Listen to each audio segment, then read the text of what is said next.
না শাহবাগ তো আমরা গেছি, আমরা তো এখানে আসছি কটায়, 9টায়, 9টার সময় আমি এখানে আসছি, অল ওয়াজ ওকে।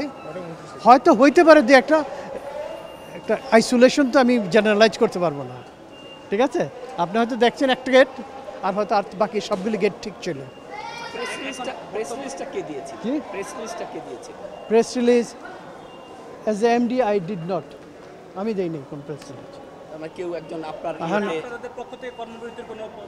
না, আমি ডিএফডিসিল তো এমডি হিসাবে আমি তো কোন প্রেস রিলিজ দেইনি। এখন প্রেস রিলিজ কেউ দিলে আর আপনারা যদি অ্যাকসেপ্ট করেন, দ্যাটস ওটা তো আরেক জিনিস। বর্তমান ফাংশনালটা কিরকম? ইটস ওকে, সব অল বিজনেস অ্যাজ ইউজুয়াল, কোনো অসুবিধা নাই, মানে এখন স্মুথলি চলছে। চলছে সব যাতে যাতে কোনো অসুবিধা নেই। আমাদের যেটা ফোকাস ছিল সকালে হয়তো 1-2 জন গ্যাসের ট্রেনের টিকিট যেটা বললেন, যাতে কাস্টমারের কোনো অসুবিধা না হয়। কিন্তু এই যে সিচুয়েশনটা হলো, এটা নিয়ে কোনো তদন্ত করবেন কিনা? তদন্ত কমিটি অলরেডি করা হয়েছে, কয় সদস্যের?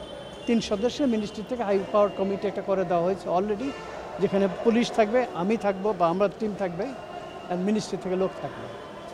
তাদের পক্ষ থেকে যে পুলিশ সদস্যদের বিচারের দাবি করা হয়েছে, জি, সেটার অগ্রগতি আমরা ইমিডিয়েটলি অলরেডি সাসপেন্ড করা হয়েছে, এবং একজনকে ক্লোজ ডাউন করা হয়েছে, যেটা বলে কয়জনকে? 2জনকে অলরেডি। পদ কি তাদের? তাদের একজন হলে এসআই, আরেকজন আমি পদ জানি না। 2 পুলিশ সদস্য প্রত্যাহার হয়েছে। হ্যাঁ।